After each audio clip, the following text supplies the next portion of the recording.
지난 시간에 아관파천까지 이야기를 했었죠. 오늘은 독립협회와 대한제국에 대해 이야기를 해보도록 하겠습니다.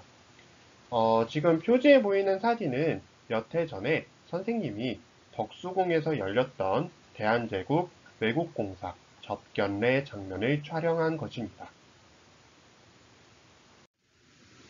저작권 경고 확인하시고요. 사진 배경은 창덕궁에 있는 희정당 사진을 넣었습니다. 희정당은 대한제국 순종 황제 때 황제의 집무실로 사용됐던 곳입니다. 자, 오늘 수업의 첫 번째 파트인 독립협회를 설명하겠습니다. 교과서에서 이야기하고 있듯이 서재필 등은 정부의 지원을 받아서 독립신문을 창간합니다. 독립신문은 이때까지 나왔던 신문들 대부분과 다르게 한자를 아예 쓰지 않았고요. 보시면 띄어쓰기를 사용했는데 독립신문이 이렇게 띄어쓰기를 사용하도록 도와준 분이 있어요. 어느 분일까요?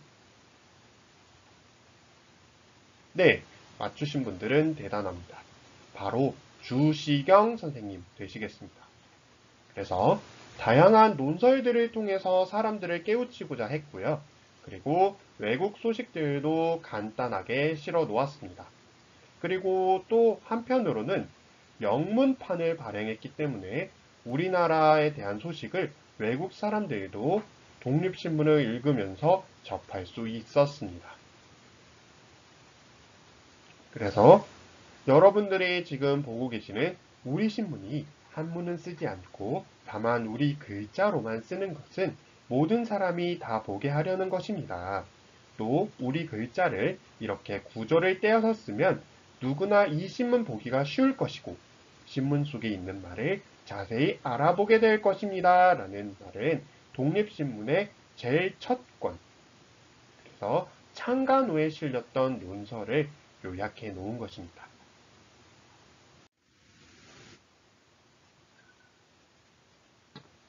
독립협회는 독립이란 이름을 썼어요. 그쵸? 그런데 어디로부터의 독립을 외쳤을까요? 많은 사람들이 독립하면 일본에서의 독립을 많이 생각을 해요. 여러분도 그러셨나요? 근데 독립협회가 처음에 독립문을 세울 때 주장했던 독립은 일본에서의 독립이 아니에요. 청나라와 조공 책봉 체제를 맺고 있었어요, 우리나라가. 거기에서 벗어나자라는 뜻으로 쓴 게 이 독립이란 말입니다. 그래서 지금 선생님이 보여주고 있는 사진도 보면 앞에 기둥이 이렇게 하나씩 있어요. 그쵸? 이게 청나라 사절단이 오면 우리나라 왕이 그 문까지 가서 맞았던 영은문이라는 문에 기둥만 담은 거예요. 그래서 청나라나 혹은 러시아나 이런 나라들에서는 벗어나고 간섭을 멀리하고 이러한 모습들을 보였지만 한편으로 일본이나 미국 같은 나라가 우리나라에 간섭하고 또 여러 가지 물건들 가져가고 이권들 뺏어가고 이런 거에 대해서는 또 일본과 미국이 우리나라를 도와주려고 하는구나 라고 생각을 하고 이거 좋아요. 진짜 좋은 거예요. 일본, 미국 무조건 환영합니다. 박수 짝짝짝 이랬던 모습을 보여주기도 했었어요. 그래서 독립협회의 한계도 조금 생각을 하면서 바라봐야 할 부분이라고 선생님은 이야기하겠습니다.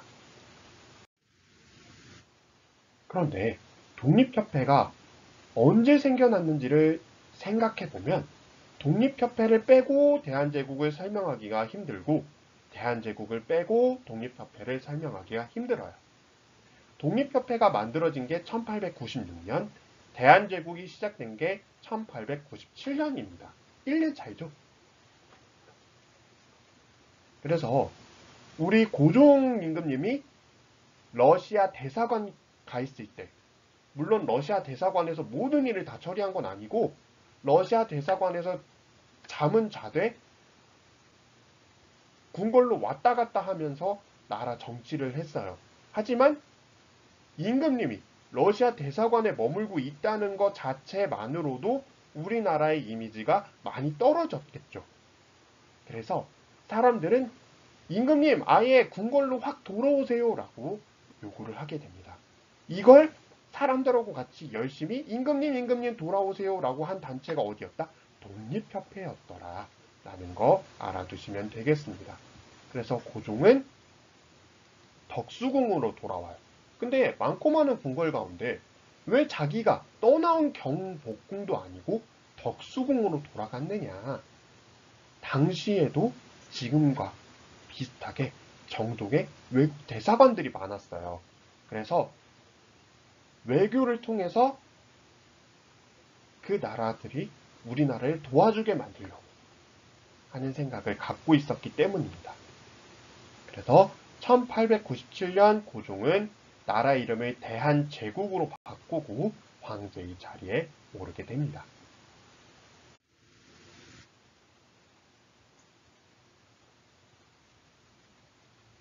우리가 독립협회 이야기를 계속하고 있어요. 그런데 독립협회가 독립문만 세우고 끝! 아니겠죠?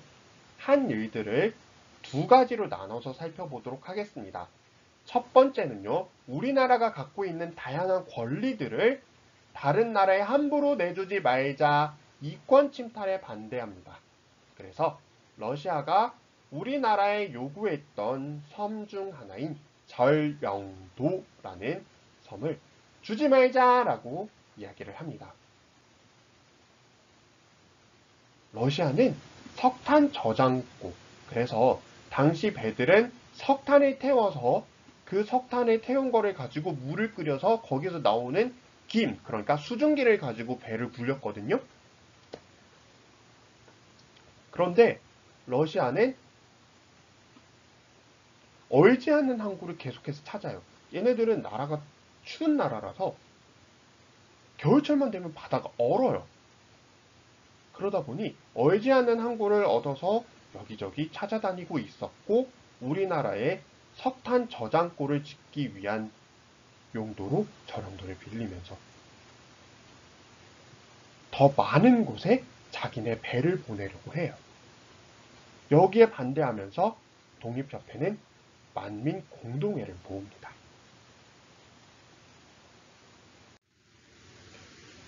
또 러시아에서 파견하는 군사교관, 재점검은 보내지 마라. 그런데 이거 사실 우리나라 정부에서 러시아 정부에 요청한 거였어요. 그리고 러시아가 설립한 한러은행 없애자고 요구합니다. 왜 그랬냐면 이런 것들을 통해서 러시아가 우리나라의 정치에 이래라 저래라 할 거라고 걱정했기 때문이에요. 하지만 다른 관점에서 생각을 해보면 한러은행은 러시아와 힘을 합해서 오늘날의 한국은행을 만들려는 생각이었기 때문에 한러은행이 없어지면서 한동안 우리나라에는 한국은행 역할을 할 은행이 없는 상태가 돼요. 그러한 단점들도 조금 생각을 해볼 부분입니다. 정치도 바꾸자고 이야기를 합니다. 그래서 일종의 국회를 만들자. 중추원이라는 일종의 국회를 만들어서 거기에서 다른 나라에서 돈을 빌려오는 일, 그리고 다른 나라와 여러 가지 약속들을 하는 일에 대해서 논의하자라고 이야기를 합니다. 임금님, 우리 국회 만들어요 라고 주장을 하는 거예요.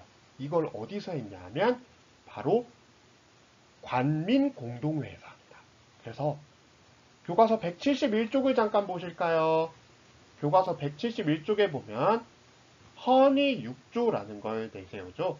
그래서 외국과의 이권에 대한 계약 그리고 조약에 대한 이야기는 각부 대신들, 그러니까 각부 장관들과 중추원 의장, 국회의장이 합동으로 서명하여 시행할 것.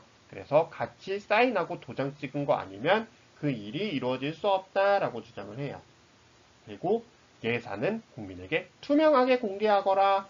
그리고 중대한 범죄 같은 경우에는 피고가 죄를 인정한 다음에 형을 집행해라 이런 것들을 주장합니다. 그래서 이런 식으로 정치를 해주셨으면 좋겠어요 라고 고종에게 요구를 했고 고종도 받아들여요. 그런데 여기까지 하고 적당한 선에서 멈췄어야 되는데 독립협회 일부가 여기에서 선을 넘어버려요. 고종임금님이 정치적으로 마음에 들어하지 않는 사람들을 국회의원으로 뽑자고 계속해서 주장을 합니다. 그래서 초대 국회의원 선거라고 할 수 있는 중추원 위원들을 뽑는 선거에서 고종임금님이 개인적으로 싫어했던, 특히 갑신정변을 일으켰던 사람들을 추천하는 일이 벌어져요. 그러자 고종임금님은 머리끝까지 화가 나서 무기명 투표로 됐음에도 불구하고 필체를 하나하나 대조해서 사람들 다 잡아내요.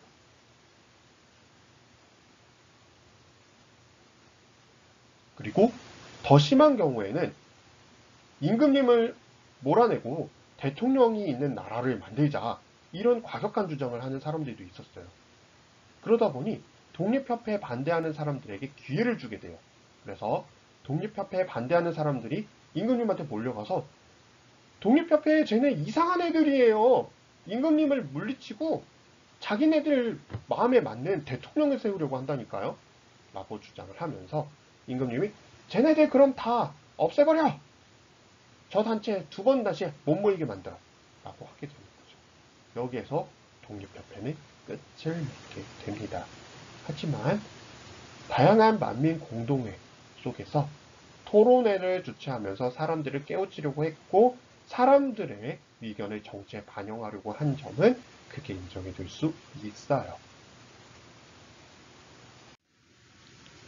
고종임금님도 개혁을 해야 된다는 말에는 동의를 합니다. 그래서 우리가 직접 개혁을 하겠다라고 생각하게 돼요. 그래서 다양한 부분에서 개혁을 시도합니다. 이것을 광무개혁이라고 하고요. 교과서에서 잘 표현했지만 옛 제도를 근본으로 하고 그 다음에 새로운 제도를 참조한다라는 구본 신참의 자세로 개혁을 하게 됩니다. 그래서 일단 정치에서는 대한국 국제라는 것을 내세워요. 대한제국의 모든 권력은 황제 한 분에게 나온다 라고 요약할 수 있어요. 그래서 황제의 권한을 엄청 강조합니다. 그리고 땅을 조사합니다. 그래서 여기서부터 여기까지는 개똥이 땅이다. 여기서부터 여기까지는 말똥이 땅이다. 이렇게 조사를 하고 땅 문서를 만들어줍니다. 근대적인 공장이나 회사 같은 것도 만들고요. 상공학교, 광무학교, 여기서 광무학교는 그렇죠. 광업에 대한 학교예요. 그래서 광산업에 대한 일을 가르치는 학교가 광무학교 되겠습니다.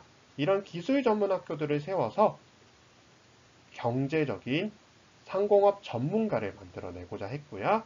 군대 같은 경우에는 원수부를 설치합니다. 그래서 이 원수가 누구냐면 황태자 그리고 대원수는 황제입니다. 그래서 황제가 모든 군대랑 관련된 권한에 꽉 틀어지게 돼요. 그리고 시위대, 진위대. 그래서 시위대는 일종의 수도 방위사령부, 진위대 같은 경우에는 지역에 있는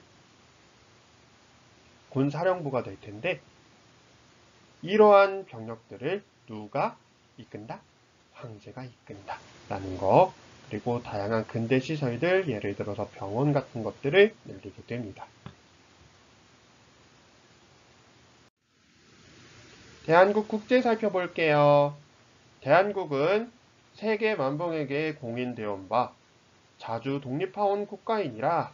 그래서 대한국은 모든 나라에게 인정받았다. 그리고 황제의 나라다. 국민의 나라라고 하지 않았어요. 황제의 나라라고 해서 황제의 권한을 굉장히 강조합니다. 2조 볼까요? 대한국의 정치는 500년을 내려왔다. 그리고 앞으로 변하지 않을 황제만 권력을 갖는 정치인이라. 그래서 원문에는 전제 정치인이라 라고 딱 박아놨어요. 그리고 3조 같은 경우에는 대왕자께서는 끝없는 힘을 가지시니 스스로 힘을 가진 정치체제다 라고 이야기를 해놓습니다. 그런데 이 근거를 뭐에서 찾아내냐면 만국공법이라는 책에서 찾아내요. 그래서 이 만국공법은 세계 여러 나라가 지켜야 할 규정들을 이런 것들을 하면 어떨까라고 국제법을 제안한 책이에요. 그래서 당시 여러 나라에서 이 책들을 참고하는데요. 우리나라도 만국공법이라는 책을 참조해서 국제법 체제 안에서 대한국을 운영하겠다 이런 모습을 또 보여준 거예요. 그래서 공법에 말한 바 스스로 사신을 파견하는 것이다 이런 말을 담고 있어요. 광무개혁에서 만들어졌던 땅 문서 이름하여 지계입니다. 그리고 기술 전문학교인데요. 광무학교였던 걸로 기억하고 있어요. 오늘날까지 건물이 남아있는 모습입니다. 이렇게 광무개혁을 통해서 우리나라가 황제의 권한을 강조하고 다양한 개혁들을 펼쳐 나갔지만 러시아와 전쟁을 일으킨 일본이 우리나라의 한일 위정서를 강요합니다. 그래서 우리나라에 있는 다양한 곳들, 다양한 지역들을 일본이 원하는 대로 마음대로 군사적인 목적으로 쓸 수 있다라는 내용이고요. 또 을사늑약을 체결해서 대한제국의 외교권을 빼앗고 통감부를 설치하고 또 1907년에 군대를 없애게 하고 경찰도 없애고 법적인 판결을 내리는 것까지 일본이 다 가져가고 이런 식으로 우리나라의 권리와 권한들을 하나둘씩 빼앗아 가면서 결국 1910년에 우리나라는 일본의 나라를 빼앗기고 말아요. 그래서 독립협회와 대한제국에 대해서 이야기를 했는데 이제 앞으로는 우리나라 사람들이 어떻게 나라를 되찾으려고 애를 썼는지 같이 한번 살펴보겠습니다. 네, 오늘 수업은 여기까지 하시고요. 선생님이 여기서 몇 가지 퀴즈를 내도록 하겠습니다. 첫 번째, 독립협회의 독립은 어디로부터의 독립을 뜻하는 것이었나요? 둘째, 광무개혁은 누구의 권한을 특히 강조했습니다. 이 사람은 누구일까요? 셋째, 일본이 우리나라에서 다양한 권리들을 빼앗아간 조약 두 가지를 한번 이야기해 보세요. 그래서 오늘 수업 영상을 다 보시고 꼭 댓글로 달아주셔야 합니다. 아시겠죠? 네, 오늘 수업을 여기서 마치겠습니다.